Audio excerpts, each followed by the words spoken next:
Islam can never allow a true Muslim to adopt India as his motherland, regard a Hindu as his kith and kin. That is probably the reason why Maulana Muhammad Ali, a great Indian but a true Muslim, preferred to be buried in Jerusalem rather than in India.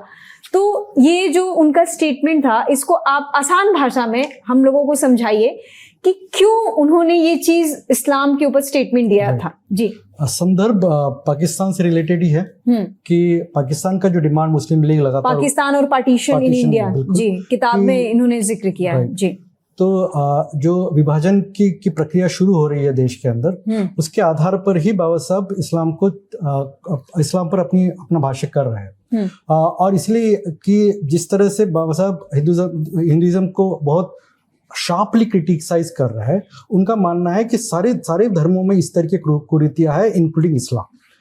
लेकिन इस्लाम में के साथ साथ जो militancy या जिसको हम लोग कहते हैं कि जो सेशनिस्ट आइडिया आई थी, खासकर पार्टीशन को लेकर, बाबा साहब उससे थोड़े से परेशान थे। और उनका मानना था कि जो मूवमेंट बाबा साहब सोशल जस्टिस के लिए देश के अंदर चला रहा है, खास करके डेमोक्रेसी और सेकुलरिज्म के लिए और नेशन बिल्डिंग के लिए, उसमें उनका बाबा साहब का मानना था कि कहीं ना कहीं पार्टीशन का जो इशू है वो हमेशा ये बाइनरी क्रिएट करता है, हिंदू वर्सेस मुस्लिम, और उसमें तमाम और दूसरे जो मुख्य मुद्दे हैं वो धराशायी हो जाते हैं।